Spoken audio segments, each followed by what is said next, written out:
नमस्कार, आप देख रहे हैं डीडी हिमाचल और स्वागत है आपका कार्यक्रम कृषि दर्शन में। हमारा प्रदेश एक कृषि आधारित अर्थव्यवस्था वाला प्रदेश है, अतः सरकार द्वारा कई तरह की योजनाएं कृषि एवं कृषक के उत्थान के लिए चलाई जा रही हैं। एकीकृत कृषि के माध्यम से कृषि एवं कृषि से जुड़े बहुत से उद्यम जो है वो इसके माध्यम से चल रहे हैं। ऐसा ही एक उद्यम जो कि कृषि के साथ साथ सरकार द्वारा चलाया जा रहा है वो है मौन या मधुमक्खी पालन। हिमाचल प्रदेश में मौन और मधुमक्खी पालन की क्या संभावनाएं हैं, किस प्रकार से इससे कृषि में लाभ प्राप्त किया जा सकता है, क्या है इसमें अवसर हमारे प्रदेश में, इसी विषय पर आज कार्यक्रम में हम बातचीत करेंगे। और बातचीत करने के लिए आज हमारे साथ हॉर्टिकल्चर डिपार्टमेंट नवभार शिमला से एसएमएस डॉक्टर शरद गुप्ता जी हैं। आइए उनसे बातचीत करते हैं। डॉक्टर शरद, आपका कार्यक्रम में बहुत बहुत स्वागत है। हार्दिक आभार, धन्यवाद।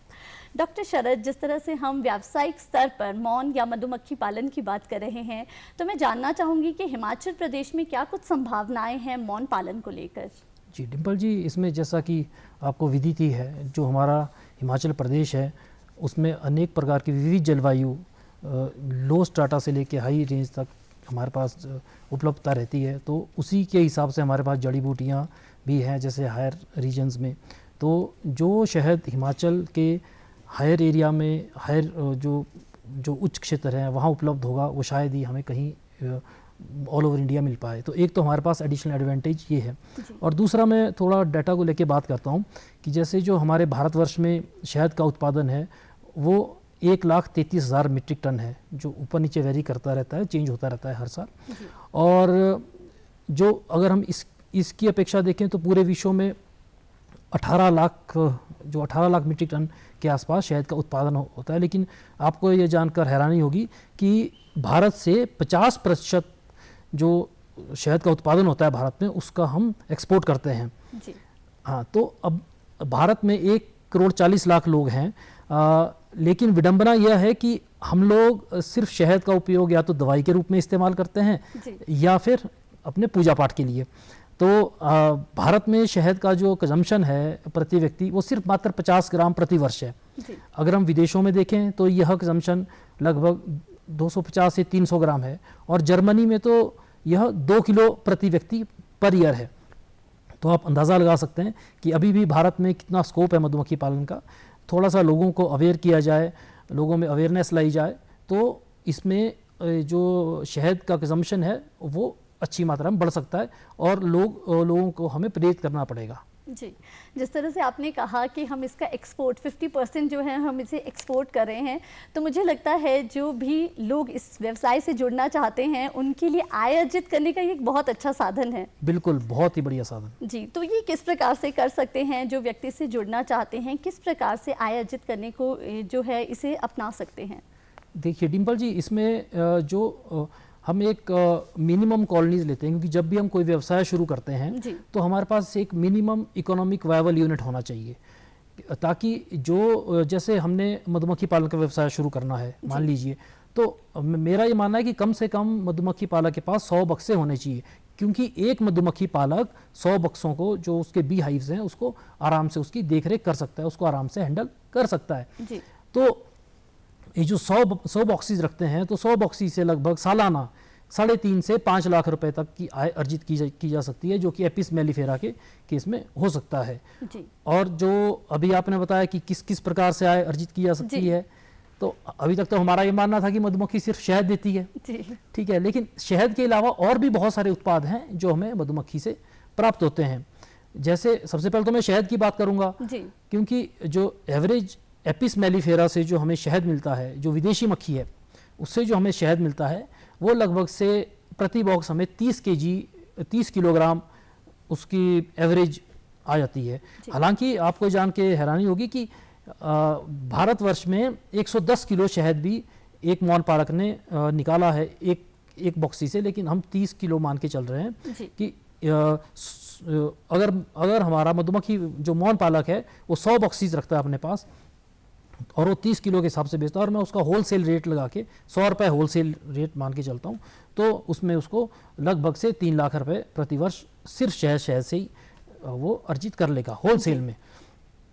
और इसके अलावा भी बहुत सारी चीज़ें हैं शहद के अलावा, जैसे पोलन है, जो पोलन है, मधुमक्खियाँ क्या करती हैं, जब वो फूलों पे भ्रमण करती हैं तो अपनी टांगों में वो पोलन परागण लेके आती हैं। जी। जो परागण है वो प्रोटीन का बहुत एक उत्तम स्रोत है। बेसिकली मधुमक्खियाँ क्या करती हैं, अपने बच्चों को फीड करने के लिए पोलन लाती हैं। जी। लेकिन हम मधुमक्खियों से पोलन एकत्रित कर सकते हैं, उसमें बाहर एक पोलन ट्रैप लगता है। जी। तो पोलन ट्रैप के माध्यम से पोलन को एकत्रित किया जा सकता है और एक हेल्दी बी कॉलोनी से, एक हेल्दी बी कॉलोनी मानते हैं कि जिसमें 8 से 10 फ्रेमें हो, उस हेल्दी बी कॉलोनी से हम लगभग से 4 किलो पोलन प्राप्त कर सकते हैं एक बी हाइव से। और इसकी जो एवरेज होलसेल रेट है, जो आप आगे किसी को बेचोगे आड़ती को, तो लगभग से आपको 300 रुपये प्रति किलोग्राम पोलन से आय अर्जित हो जाती है, जिससे कि आप 1,20,000 रुपये आय अर्जित कर सकते हैं। मैं ये सारी चीज़ें आपको इसलिए बता रहा हूँ क्योंकि जब हम व्यावसायिक मौन पालन की बात करते हैं तो हमें एक बिजनेस पॉइंट ऑफ व्यू से देखना पड़ेगा बहुत सारी चीज़ों को। तो ये तो सिर्फ 2 चीज़ें हुई। इसके अलावा एक बहुत इंटरेस्टिंग चीज़ है, वो है बी वेनम। जो हम मधुमक्खी के जहर की बात करते हैं, तो जो मधुमक्खी का जहर है वो एक आय का बहुत अच्छा साधन अर्जित हो सकता है। हालांकि इस पे अभी बहुत सारा शोध करने की आवश्यकता है, लेकिन फिर भी भारतवर्ष में बहुत सारे लोग अभी मधुमक्खी का जो जहर है उस पे उन्होंने काम करना शुरू कर दिया है। मधुमक्खी का जहर जो मार्केट में है उसकी कीमत सोने के बराबर या सोने से ऊपर है।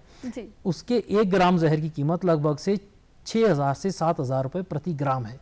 जी। इसका कोई विशेष कारण है कि ये किस लिए इतना ज़्यादा, जैसे आपने कहा कि सोने से भी ज़्यादा इसके भाव हैं, तो शरद जी इसका क्या कारण है? डिम्पल जी, इसमें देखिए बहुत इंटरेस्टिंग बात आपने पूछी। एक तो इसकी कलेक्शन बड़ी कम होती है। अगर हम बात करें 100 कॉलोनीज़ की, मैं अभी इसमें पूरी चर्चा में बात करूंगा 100 कॉलोनी को एक यूनिट मान के हम बात करेंगे। तो 100 कॉलोनी से लगभग से 1 टाइम मिल्किंग, लगभग से 5 मिनट के लिए हम मिल्किंग करते हैं इसकी बी वेनम की जहर की, तो 2.5 से 3 ग्राम जहर ही हम प्राप्त कर पाते हैं मिल्किंग करके। एक तो यह है, दूसरा इसकी उपलब्धता कम है और इसका बहुत ही जो रेयर डिजीज़ हैं जैसे कैंसर जैसी गंभीर बीमारियों के लिए इसका इस्तेमाल किया जाता है। हालांकि डिमांड आती है लोगों से, जो कंपनीज़ हैं फॉरेन में या हमारे देश में वो जहर की डिमांड करते हैं, लेकिन वो काफ़ी मात्रा में उनको जहर की आवश्यकता होती है, जैसे 1 किलो, आधा किलो, लेकिन हमारे जो बी कीपर है अभी उसको इतनी क्वांटिटी में इकट्ठा नहीं कर पाते हैं। तो ये जो जहर है इसके लिए एक विशेष प्रकार का यंत्र होता है। उस यंत्र को जो बी हाइव है उसके जो एंट्रेंस है उसके सामने हम रख देते हैं। तो जैसे ही उस यंत्र रखते हैं उसमें 9 वोल्ट का करंट होता है और उस 9 वोल्ट के करंट से जैसे मक्खी आती है तो उसको 9 वोल्ट का झटका लगता है तो थोड़ी गुस्सैल हो जाती है। तो जैसे ही गुस्सैल होगी तो उसके ऊपर एक शीशा लगा होता है, शीशे के ऊपर डंक मारती है। लेकिन देखिए, जब हमें मधुमक्खी डंक मारती है तो मधुमक्खी की मृत्यु हो जाती है, लेकिन उस स्थिति में मधुमक्खी की मृत्यु नहीं होती। शीशे पर गुस्से में डंक मारती है और बिल्कुल हल्का सा जहर छोड़ देती है। बाद में उस जहर को हम जो एकत्रित कर लेते हैं, उसके लिए स्पेशल ब्लेड होती है, उससे एकत्रित करके डार्क हमारी शीशियाँ होती है उसमें इकट्ठा करके उसको डीप फ्रीज किया जाता है और इस तरीके से मधुमक्खी का जहर एकत्रित किया जाता है। और इसके बाद मैं बात करूंगा, एक आपका प्रोपेलिस करके प्रोडक्ट आता है। प्रोपेलिस, जब हमारे मौन पालकों ने देखा होगा कि जब वो मधुमक्खी का जो बॉक्स होता है उसके ऊपर एक टाट जैसे बिछाई होती है, उसके ऊपर एक चिपचिपा पदार्थ होता है। वो चिपचिपा पदार्थ हमारे कॉस्मेटिक इंडस्ट्रीज वहाँ यूज़ होता है, तो उससे उसको बेच के भी, उसको एकत्रित कर उसको बेच के भी एक अच्छी आय अर्जित की जा सकती है। इसके अलावा बी वैक्स, जैसे मोम देखा होगा आपने, मोम का जो इस्तेमाल है कॉस्मेटिक इंडस्ट्रीज में बहुत ज़्यादा होता है। तो जो कॉस्मेटिक इंडस्ट्री, ये लगभग से 1 किलो हम मोम एक बॉक्स से प्राप्त कर सकते हैं। इसके अलावा जब हम हनी की प्रोसेसिंग करते हैं, हनी को मेल्ट करते हैं, तो उसमें भी हमें लगभग से 100 किलो में से 2 या 2.5 किलो जो मोम की प्राप्ति हो जाती है। और लगभग इसका मार्केट वैल्यू ये मान के चले कि आप 200 रुपये पर केजी है जी। तो 100 बॉक्सी से 20,000 रुपये हमें इसके भी प्राप्त हो जाते हैं। जी। तो हम कह सकते हैं कि अलग अलग स्तर पर जो है ये हमें काफ़ी ज़्यादा मुनाफा देता है। यदि हम व्यावसायिक स्तर पर इसकी शुरुआत करते हैं तो मुझे लगता है बहुत ज़्यादा फ़ायदा जो है मौन पालकों को होने वाला है। जी बिल्कुल, इसके अलावा और भी चीज़ें हैं, जैसे रॉयल जेली है। रॉयल जेली एक स्पेशल टाइप की जेली होती है जिसको कि रानी मक्खी को खिलाया जाता है, और जो बिल्कुल अभी छोटे बच्चे होते हैं उनको फीड किया जाता है। तो उस रॉयल जेली से भी, रॉयल जेली को बेच के भी आदमी जो मौन पालक है वो अच्छी इनकम अर्जित कर सकता है। और ये तो मैंने आपको बताया सिर्फ उत्पाद के बारे में, जो जो उससे उत्पाद होते हैं जी। अब जब हमने इसको व्यावसायिक दृष्टि से देखना है तो जैसे कि हम पॉलिनेशन करते हैं, खासकर हमारे हिमाचल में सेब के बगीचों में जब फूल खिलते हैं तो पॉलिनेशन के लिए जो मधुमक्खियों की मांग बहुत ज़्यादा होती है, आपने भी देखा होगा। तो उस वक्त जो अच्छी स्ट्रेंथ की कॉलोनी है, जो हमारे विभाग का रेट है 1600 रुपये पर कॉलोनी, उसके हिसाब से अगर 100 कॉलोनी में से उनकी अच्छी हेल्दी कॉलोनी आपके 80 भी हुई जी, तब भी आपके 1.25 लाख के आसपास वहाँ से इनकम अर्जित की जा सकती है, और 1 महीने के लिए लगभग रेंट पे उनको देना होता है। तो ये एक एडिशनल सोर्स ऑफ इनकम हो जाते हैं। हाँ जी। और इसके साथ जैसे बी ब्रीडिंग करते हैं मधुमक्खियों के, जैसे 2 बॉक्सेस हैं, 2 से 1 एक्स्ट्रा बॉक्स बना दिया, उसको भी आगे सेल किया जा सकता है। और जैसे किसी ने क्वीन रेडिंग करनी है, नई रानियां तैयार करते हैं, ये बी ब्रीडर्स होते हैं, ठीक है जी। तो इसमें अपार संभावनाएं हैं, लेकिन जो हमारे मौन पालक हैं उनको सिर्फ इस दृष्टि से देखना पड़ेगा कि वो इसको एक व्यावसायिक तरीके से देखें जी, वो बहुत ज़रूरी है जी। जिस तरह से आपने हमें काफ़ी कुछ बता दिया कि इससे कितने ज़्यादा जो है प्रोडक्ट्स हम प्राप्त कर सकते हैं, किस तरह से हमें आय अर्जित करने का आपने बताया कि काफ़ी स्टेप बाय स्टेप जो है हमें काफ़ी जो है आय इससे हो सकती है। तो डॉक्टर शरद ये ज़रूर जानना चाहेंगे कि यदि व्यक्ति शुरुआत करना चाहते हैं, इतना कुछ इसके लाभ सुनने के बाद, तो शुरुआत किस तरह से कर सकते हैं? देखिए, इसमें जब शुरुआत करनी है तो जैसा कि मैंने आपको भी पहले बताया कि कम से कम 100 बॉक्सेस तो ज़रूर रखें, क्योंकि 100 बॉक्सेस एक आदमी आराम से हैंडल कर सकता है। तो 100 बॉक्सेस ज़रूर रखें। और जब भी उन्होंने नया व्यवसाय शुरू करना है तो सबसे इम्पोर्टेंट रहता है ट्रेनिंग। तो ट्रेनिंग 5 दिन, क्योंकि हाईली टेक्निकल चीज़ है, और इसमें उद्यान विभाग द्वारा और नौनी विश्वविद्यालय द्वारा 5 दिन की ट्रेनिंग, 7 दिन की ट्रेनिंग प्रदान की जाती है, जो कि एक बेसिक ट्रेनिंग कोर्स होता है। उस ट्रेनिंग को लेने के बाद ही मेरा अनुरोध है जो मौन पालकों से कि उस ट्रेनिंग को लेने के बाद ही आप अपना व्यवसाय शुरू करें। जी, तो इसके लिए किसी तरह के अवेयरनेस कैंप भी आपके विभाग द्वारा लगाए जाते हैं? क्योंकि आपने इतना कुछ, इतने लाभ इसके बताए हैं, मुझे लगता है अन्य कोई भी कृषि के साथ जो उद्यम जुड़े हैं उनमें इतने ज़्यादा लाभ की संभावना नहीं है। जो हमारे दर्शक भी इस कार्यक्रम को देख रहे होंगे उनके मन में भी ये बात ज़रूर आ रही होगी। तो अवेयरनेस कैंप्स किस तरह से आपके द्वारा आयोजित किए जाते हैं और कब कब किए जाते हैं? इसमें हमारे अधिकतर तो जो हमारे ट्रेनिंग कैंप्स होते हैं वो तो पूरे वर्ष भर चले रहते हैं, लेकिन जो पॉलिनेशन के लिए, जैसे लोगों को परागण के प्रति जागरूक करना, क्योंकि मधुमक्खियों का परागण में एक बहुत अहम भूमिका रहती है, तो उसके लिए हम स्पेशल कैंपेन लॉन्च करते हैं। जैसे इस वर्ष भी मार्च के महीने में करते हैं, क्योंकि उस वक्त मधुमक्खियों को बगीचे में रखने का समय होता है। तो बागवानों को पूरी जानकारी दी जाती है कि उन्होंने मधुमक्खियों को कैसे अपने बगीचे में रखना है परागण के लिए, ताकि उनके फसल उत्पादन में काफ़ी अच्छी वृद्धि हो सके। तो स्पेशल कैंपेन इसके लिए लॉन्च किए जाते हैं मार्च के महीने में, अवेयरनेस कैंपेन। ये पूरे प्रदेश भर में हमने इसके लिए जो विभाग द्वारा मास्टर ट्रेनर ट्रेन किए जाते हैं। पहले तो इस वर्ष भी हमने 60 मास्टर ट्रेनर ट्रेन किए थे। तो उन मास्टर ट्रेनरों के द्वारा अपने अपने ब्लॉक्स में ये अवेयरनेस कैंप आयोजित किए जाते हैं। जी, डॉक्टर शरद, मधुमक्खियों की हम इतनी बात कर रहे हैं तो ये ज़रूर जानना चाहेंगे कि हमारे प्रदेश में कौन सी ऐसी प्रजातियां हैं जो मधुमक्खियों की मुख्यतः यहाँ पाई जाती हैं? मधुमक्खियों की मुख्यतः हिमाचल में 4 प्रजातियां पाई जाती हैं, जिसमें कि एपिस मेलिफेरा, एपिस सिराना, एपिस डॉर्साटा और एपिस फ्लोरिया। जो आपके एपिस मेलिफेरा और एपिस सिराना होती हैं, इनको हम उनकी बी कीपिंग करते हैं, मतलब उनको हम अपने बॉक्सों में पालते हैं। लेकिन जो एपिस डॉर्साटा है उसको वाइल्ड मक्खी के नाम से भी जाना जाता है, और बहुत बड़ी होती है वो रॉक बी के नाम से भी। और एपिस फ्लोरिया वो बहुत छोटी मक्खी है। ये दोनों स्पीशीज जो है ये जंगली होती हैं, लेकिन एपिस सिराना और मेलिफेरा को हम पाल सकते हैं। जी, यदि हम इन दोनों में भिन्नता की बात करें कि इन दोनों से हमें क्या लाभ हो सकते हैं, किस प्रकार से हम इनका प्रयोग कर सकते हैं, तो वो आप हमें ज़रूर बताएं।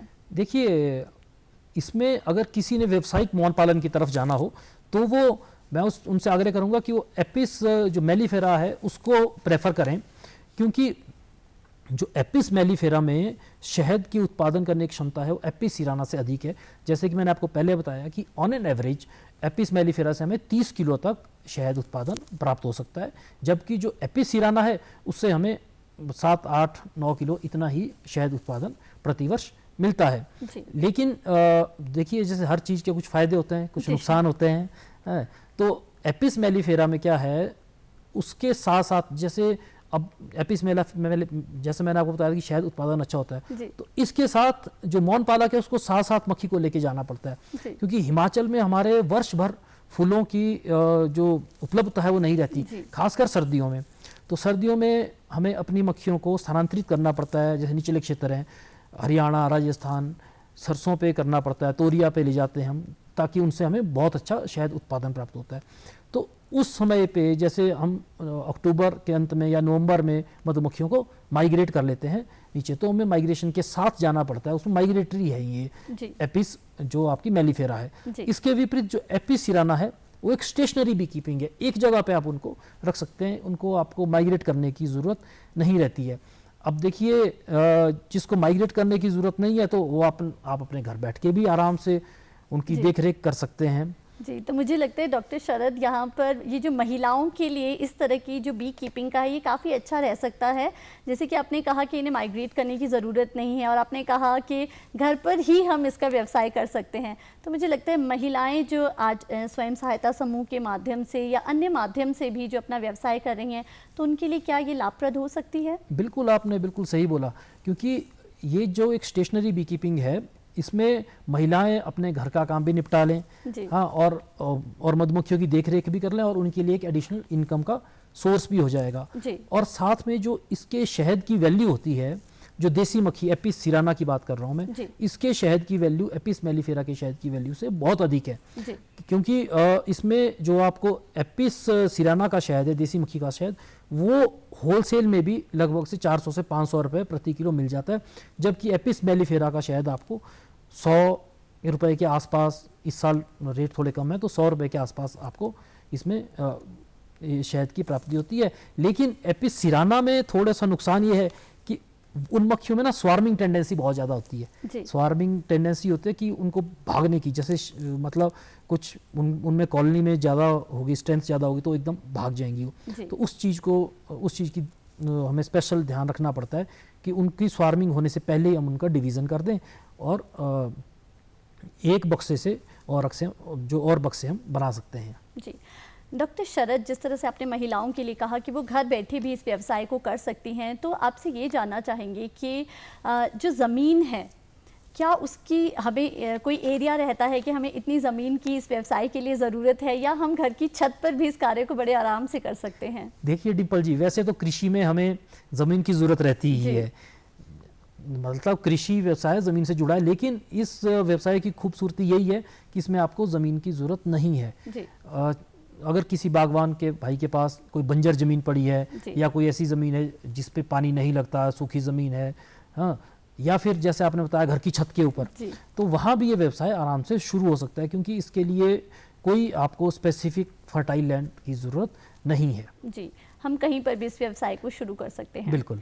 बात करें सरकार द्वारा दी जा रही सुविधाओं की इस व्यवसाय को शुरू करने के लिए, तो वो किस तरह की रहती है? किस तरह से एक व्यक्ति जो है उसके लिए आवेदन कर सकता है? क्या क्या नॉर्म्स रहते हैं जो एक व्यक्ति को फुलफिल करना बहुत ज़रूरी होता है? इसमें जो आपने सरकार द्वारा अनुदान की बात की, तो हिमाचल प्रदेश सरकार द्वारा एक मुख्यमंत्री मधु विकास योजना के नाम से स्कीम चलाई जा रही है, जिसमें कि जो मौन पालक इस व्यवसाय को शुरू करना चाह रहा है वो आरंभ कर सकता है। उसको शुरू में 80% तक अनुदान मिलता है, जिसकी अधिकतम सीमा 1,76,000 रुपये 50 बी हाइव्स के लिए। अगर वो 50 बी हाइव लेता है, जिसमें जो डिब्बे हैं वो हैं बी कॉलोनीज़ होगी, और उसके इक्विपमेंट हो गए जो उसमें से शहद, जिससे शहद निकाला जाता है, वो यंत्र, बी वेल हो गए, ग्लव्स हो गए इत्यादि, तो उसके लिए 1,76,000 रुपए की अनुदान राशि प्रदान की जाती है। और इसके लिए जो पात्रता आपने बताई, पात्रता जैसा मैंने आपको बताया, एक ट्रेनिंग कोर्स वो सबसे मैंडेटरी है, क्योंकि बिना ट्रेनिंग कोर्स जिसने नहीं किया होगा वो इस लाभ से वंचित रह जाएगा, उसको ये लाभ नहीं मिलेगा। तो मेरा आग्रह रहेगा मौन पालक भाइयों से, जो लोग इस मौन पालन व्यवसाय को आरंभ करना चाह रहे हैं वो सबसे पहले ट्रेनिंग ले लें, और इस ट्रेनिंग के लिए उद्यान विभाग हिमाचल प्रदेश में वो आवेदन कर सकते हैं। और दूसरी कंडीशन ये है कि वो बोनाफाइड हिमाचली होना चाहिए जी। और तो वो सब्सिडी का हकदार बन जाएगा। डॉक्टर शरद, यदि कोई इस विषय में अधिक जानकारी चाहता है तो क्या कोई आपके टोल फ्री नंबर्स है जहां पर जो हमारे बागवान हैं, जो ये इस व्यवसाय से जुड़ना चाहते हैं, जो भी अपना स्वरोजगार चलाना चाहते हैं, वो वहां पर जानकारी प्राप्त कर सकते हैं? बिल्कुल डिम्पल जी, हमारा एक टोल फ्री नंबर है, ई उद्यान पोर्टल है हमारा, जिसपे कि जैसे आपने बताया कि आवेदन करना हो तो वो ई उद्यान पोर्टल के माध्यम से घर बैठे आवेदन कर सकता है। उसको ऑफिस आने की कोई ज़रूरत नहीं है, घर बैठ के आवेदन कर सकता है। और अगर फिर भी उनको कोई इसमें समस्या आ रही हो तो हमारा टोल फ्री नंबर है 1800 180 8001 1800 180 8001 जी। तो आपका टोल फ्री नंबर 1800 180 और 8001, इस पे आप कॉल कर सकते हैं और यदि आप कोई भी जानकारी चाहते हैं तो वो जानकारी वहाँ से ले सकते हैं। बात करें इस व्यवसाय से जुड़े जो भी साधन हैं, जो भी सामग्री है, उसे हम कहाँ से प्राप्त कर सकते हैं? अच्छी मधुमक्खियों की बात करें और अन्य जो भी हमें साधन की ज़रूरत है वो हम आसानी से कहाँ से प्राप्त कर सकते हैं इस व्यवसाय को शुरू करने के लिए? जी डिम्पल जी, इसमें जो व्यवसाय जो मौन पालक भाई व्यवसाय अपना शुरू करना चाह रहा है, तो इसमें हम उद्यान विभाग की तरफ से एक तो बी बॉक्सेस देते हैं, बॉक्सेस हमारे पास होते हैं, और उसके अलावा इक्विपमेंट हमारे पास होते हैं। मधुमक्खियाँ हमारे पास नहीं होती हैं, लेकिन बी हाइव और इक्विपमेंट, ये जो डब्बे होते हैं ये उपलब्ध हैं। और अगर इसके अलावा उनको कोई तकनीकी जानकारी चाहिए तो हमारे पास एक व्यावसायिक मौन पालन नाम से एक किताब भी उपलब्ध है, जो कि मौन पालक भाई 100 रुपये की राशि देके हमारे निदेशालय उद्यान विभाग से प्राप्त कर सकते हैं। जी डॉक्टर शरद, जो भी लोग इस व्यवसाय से जुड़े हैं या जुड़ना चाहते हैं, वो किन बातों का विशेष तौर पर ध्यान रखें जिससे कि ये व्यवसाय और बेहतर हो सके? डिम्पल जी, ये आपने बहुत अच्छा सवाल किया, क्योंकि हम लोग व्यवसाय के लिए तो बागवान प्रेरित हो जाता है, ठीक है, लेकिन सबसे बड़ी दिक्कत आती है मार्केटिंग की, और खासकर इस सेक्टर में मार्केटिंग की बहुत प्रॉब्लम है। तो मेरा जो मौन पालक भाई हैं उनसे ये आग्रह रहेगा कि वो जैसे FPOs बनते हैं, फार्मर प्रोड्यूसर ऑर्गेनाइजेशंस होती हैं, उनके माध्यम से अपनी एक FPO बनाएं, या फिर रिटेलिंग पे फोकस करें बजाय कि होलसेल के, क्योंकि रिटेलिंग में इसकी अच्छी आपको कीमत मिल जाती है। बोलते हैं घी और शहद का रेट जो होता है वो इक्वल मिल जाता है, लेकिन वो आपको रिटेलिंग में मिलेगा। जैसे अच्छे गिफ्ट पैक बना दिए, अट्रैक्टिव गिफ्ट पैक बनाए, अपनी ब्रांडिंग की, तो ये सारा FPO के माध्यम से संभव है। और साथ में इसमें वैल्यू एडिशन भी हो सकती है। वैल्यू एडिशन इस तरीके से होगी कि आपका जैसे हनी के बिस्किट हुए, हनी कैंडी हुई, है ना जी, तो इस प्रकार से वो अपने उत्पाद में वैल्यू एडिशन कर सकते हैं। जी डॉक्टर शरद, आज आप कार्यक्रम में आए और हमें मधुमक्खी पालन को लेकर इतनी अच्छी जानकारी दी, इसके लिए आपका बहुत बहुत धन्यवाद। शुक्रिया। आज हमने कार्यक्रम में जाना कि किस तरह से मधुमक्खी पालन किया जा सकता है व्यावसायिक स्तर पर। हम कह सकते हैं कि हमारा हर तीसरा निवाला मधुमक्खी की देन है, क्योंकि आज हमने पॉलिनेशन के बारे में जाना और बहुत कुछ जाना मधुमक्खी पालन को लेकर। यदि आप कोई भी जानकारी चाहते हैं कृषि विभाग से, पशुपालन विभाग से, कोई भी जानकारी आप चाहते हैं तो उसके लिए आप नोट कर सकते हैं एक टोल फ्री नंबर जो है 1800 180 1551। इस पर आप कोई भी जानकारी प्राप्त कर सकते हैं। और जैसे डॉक्टर शरद ने हमें ई पोर्टल का एक नंबर दिया था 1800 180 8001, उस पर भी आप कोई भी जानकारी हिमाचल से संबंधित ले सकते हैं। आज कार्यक्रम में बस इतना ही, हमें दीजिए इजाजत, नमस्कार।